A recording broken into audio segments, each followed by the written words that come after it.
Queridos irmãos e irmãs,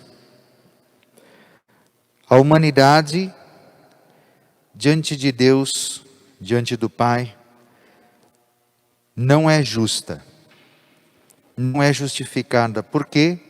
Por causa do pecado.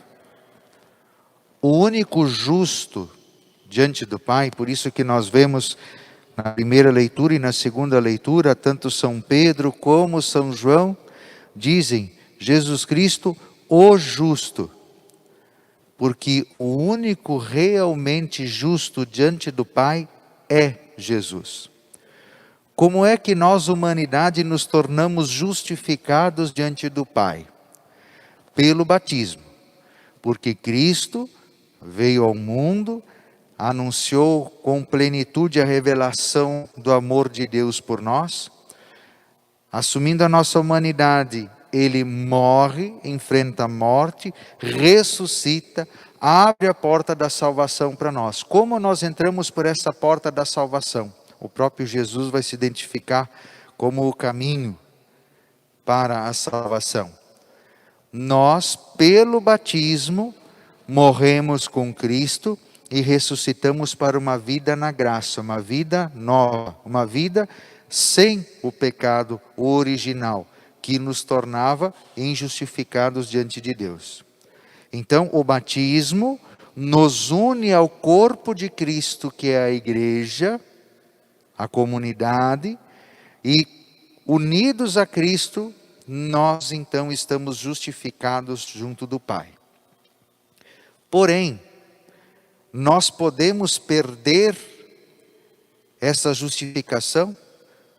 Nós podemos deixar de sermos justos diante de Deus? Sim. Como isso acontece? Através do pecado. Quando nós cometemos um pecado, e cometemos um pecado chamado mortal, o que é um pecado mortal? É um pecado que fere diretamente algum dos 10 mandamentos, que é feito com liberdade e com consciência. Ou seja, é algo que vai contra um dos 10 mandamentos, que nós fazemos com plena consciência, sabemos que é pecado, e fazemos com liberdade. Não fomos coagidos por nenhuma situação. Esse pecado, chamado pecado mortal, ele rompe com a graça recebida no batismo. Por isso, nós perdemos essa união com Cristo, o único justo que nos justifica diante do Pai. E aí é que nós precisamos do sacramento da reconciliação. Nós vimos semana passada no Evangelho, a instituição do sacramento, quando Jesus diz: aqueles a quem vocês perdoarem os pecados serão perdoados. Esse sacramento nos une de novo, nos reconcilia, conciliar, ligar, nos une de novo a Cristo, o justo, para assim estarmos justificados diante de Deus. Por isso, meus irmãos e minhas irmãs, aqui, a partir desta catequese, nós podemos olhar para a liturgia de hoje e entender. Quando São João diz assim: escrevo isso para que não pequeis, mas se alguém pecar, temos um intercessor junto do Pai, Jesus Cristo, o justo. Então nós nos entregamos à misericórdia de Deus, porque pela justiça nenhum de nós consegue se justificar diante do Pai. Mas pela misericórdia do Pai, nós nos unimos a Cristo pelo batismo, e quando nos separamos dele pelo pecado, temos a oportunidade da reconciliação pelo sacramento da penitência, arrependendo-nos dos nossos pecados e nos convertendo, ou seja, redirecionando a nossa vida à união com Cristo pela igreja, pela comunidade e pela vida de santidade. Para nós sabermos quando é que nós perdemos esta unidade com Jesus, é preciso saber os 10 mandamentos.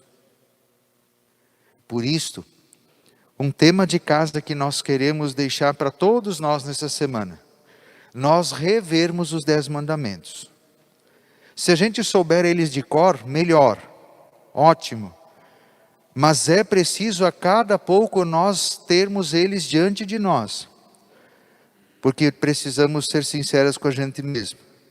Se a gente não colocar uns lembretezinhos, por exemplo, no celular ou na geladeira, para a gente tomar o remédio que o médico indicou, a gente não acaba esquecendo? Aquilo que nós não temos diante de nós, a cada pouco nos relembrando, nós acabamos nos esquecendo. Portanto, tema de casa, rever os 10 mandamentos, colocá-los escritos em algum lugar para a gente poder rever, e o ideal seria, o que a igreja nos orienta, é que todas as noites a gente fizesse o exame de consciência. E uma forma bem simples de se fazer o exame de consciência é pegarmos os 10 mandamentos e fazermos os questionamentos de acordo com o ato de contrição da missa. Pensamentos, palavras, atos e omissões. Cada um dos 10 mandamentos nós avaliarmos a partir disso. Por exemplo, amar a Deus sobre todas as coisas. Meus pensamentos de hoje amaram a Deus sobre todas as coisas? Aquilo que eu disse ou que eu deixei de dizer, ama a Deus acima de todas as coisas? As coisas que eu fiz ou deixei de fazer, porque daí entra a questão das omissões, né?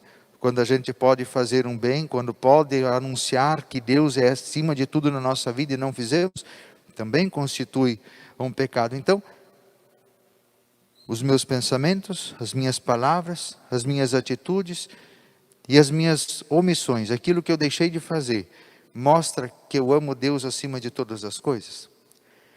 Se nós fazermos esse exame de consciência, vamos ter oportunidade de perceber o que nós realizamos, que pode ter rompido com essa união com Cristo, nos tornando injustificados diante de Deus. Percebendo isso, nós temos oportunidade de nos arrepender e de nos converter e voltarmos à união com Cristo e assim estarmos justificados diante do Pai. Louvado seja nosso Senhor Jesus Cristo.